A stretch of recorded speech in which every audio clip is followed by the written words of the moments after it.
Chat, if you don't remember, X7 Albert was like the guy that everybody hated in the skate community. And apparently he made a video of him playing Skate 4. So I guess we'll just watch this because he's clearly in the title it says not sponsored. So he's clearly there's a clear reason why he's not sponsored. If you know anything about his past, but How do you do, fellow kids? What? Not sponsored by EA. Skate 4's newest playtest, newest version 27 is officially here. People are playing it. and I'm not gonna lie, I used to like this guy's videos, but then I found out what he did to the skate community, and it's so fucked up, bro. If y'all don't know, just look up videos on it. I'm not gonna go into all the details here. Waves of invites are starting to go out all throughout the month of July, but there is a lot of concerns being risen. There's a lot of you're one of them. backlash that this game is getting right now. People are saying it's literally Sims 4 plus Fortnite. Others are saying that it's literally a watered down version of motherfucking Skate 3. Like, literally put hose of water on that pillow right now. As someone who's been playing Skate 3 for literally 15 years, day one of May 2010 of that game being released up until now, I'm here to help shed a little bit more light, defend this game, and also try to change your mind for those that are not liking this game whatsoever. For those that have literally said that it's a turnoff for you. The gameplay has been a turnoff. It's too cartoony. There's no real progression. It's just random challenges spread out through the whole map. Speaking of challenges, that is one of the biggest concerns, is that there's not really a progression system. There's no leaderboards. Competitive, where are you at? There are 4 sections to the map, 4 little areas, and each area has its own challenges. These challenges update every day. That's what I'm wondering. Are we gonna have like spot battles?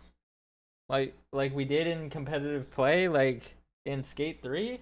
You kind of like level up in every single area, but not really. It's kind of weird. It feels like it's just trying too hard to be hip. In my opinion, there should be a milestone progression, like missions to complete, and you level up every time you do, and eventually you become a pro or something. Owning your own skateboard brand or your own team that you start from scratch with one member and level it up all the way up into your worldwide. Or maybe just a simple battle pass, like a skate pass. Regardless, a simple career mode would have been a lot better than just random challenges spread out through the whole map. And if you're a more experienced player, a lot of these challenges, if not most of them, are pretty easy. They're catering a lot to new skaters, to younger audiences, which is, there's nothing wrong about that. I just feel like there should be a balance. There should Am be I an equal correct, amount guys? of easy. This is the guy that crowdfunded Skate 4 back in the day and then stole all the money from it. Am I right in remembering this?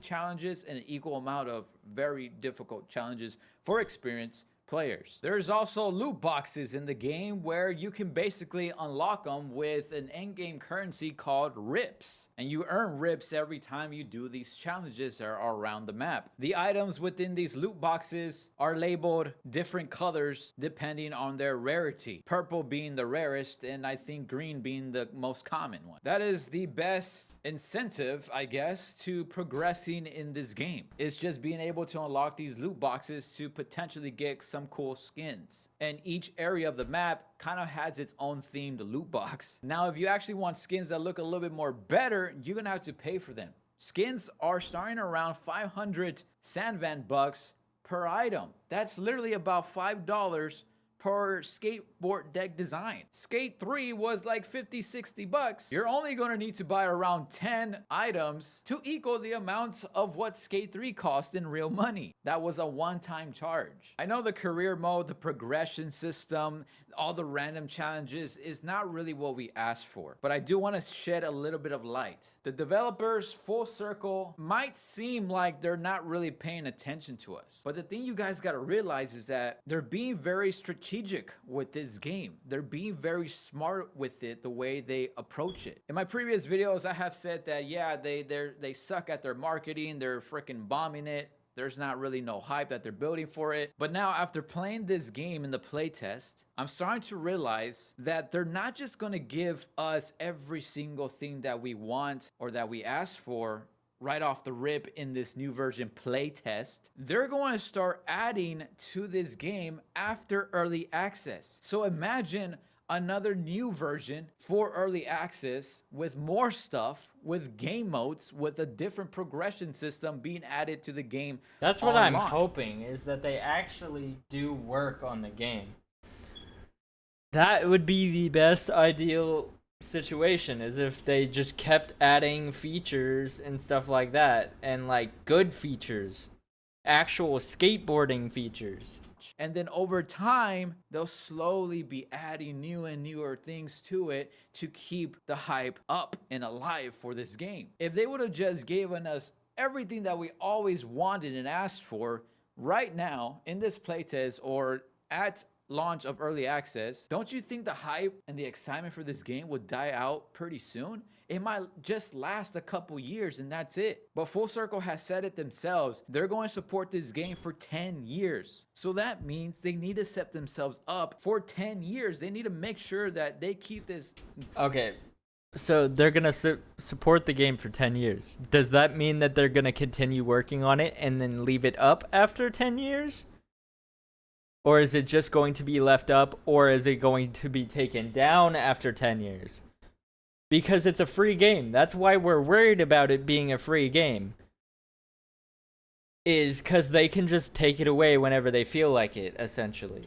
Game alive for those 10 years. Therefore, they're going to space out all the things they want to add to this game throughout those years. They're not going to give us everything on launch in the same year. This game is meant to be built over time, to grow with us, to grow with the community. Honestly, what we're seeing right now is not all they got. As far as gameplay, there will be updates to fix the characters to look better. If you take a close look at the graphics, it's still not perfect.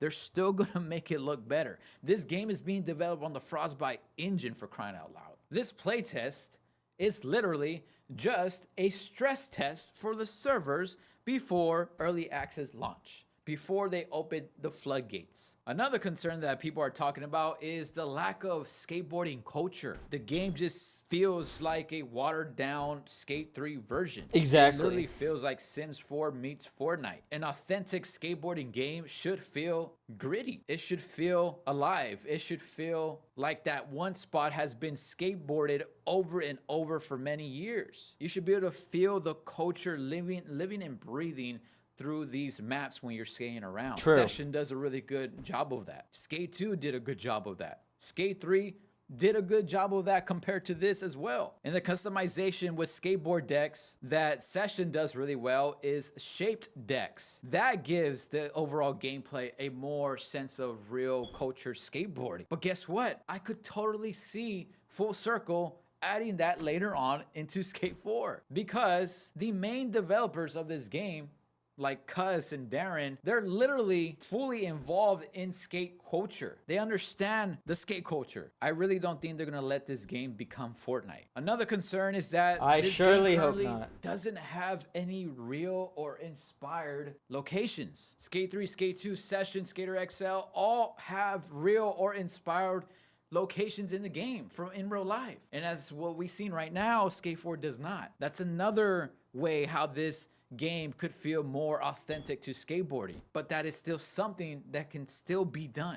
They can still implement that into the game later down the road. I understand that people are saying that Skate was the perfect skateboarding game and now they decided to do Saints Row. But again, guys, it's only the beginning. Another concern is the replay editor. In the replay editor on Skate 4 currently, it's very basic. I mean, in general, this game right now is the most basic version of an installment to the Skate franchise that we've ever seen. The replay editor should have at least... He got this clip from Zexy Zek, bro. He's not even playing the game. Wait.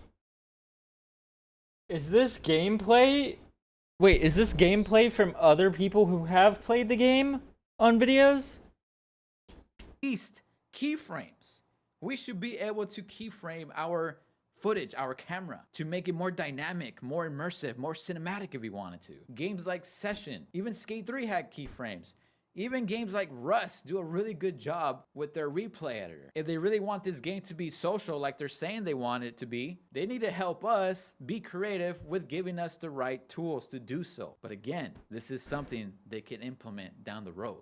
It's not over yet. Another concern is that the immense amount of people in these servers, the 100 to 150 people in a server, is too much. It's too crazy. Well, guys, in my opinion, I don't think it is. I've played the playtest, like I said. I've been in these servers that have 150 people in it. I've even got recognized already in them. And even getting recognized where they end up starting to surround me and follow me around, it still doesn't really feel chaotic at all. People are like literally minding their own business, skating different spots regardless of how basic the spot is. There's even depth to the server, to the gameplay, to the map. What I mean by that is that everyone is not just on the first level where you find all your street parks, all your on-ground ramps and ledges, etc. There's also buildings that you can climb to go to another skate park that's on top. So there's literally levels, layers to this map, to this gameplay. That helps with not letting the game feel congested. But one thing I really 100% agree with, and I really do hope they do this, but I'm not sure they actually are down the road, is offline mode. We need an offline mode. I feel like this mode will help amend a lot of people's frustrations. Yep. Skate 4 is not done yet, guys. It's not done yet. They're only getting started. Let them cook. Let me know what you guys think in the comment section down below, and I'll see you on Skate 4. All right. Interesting video.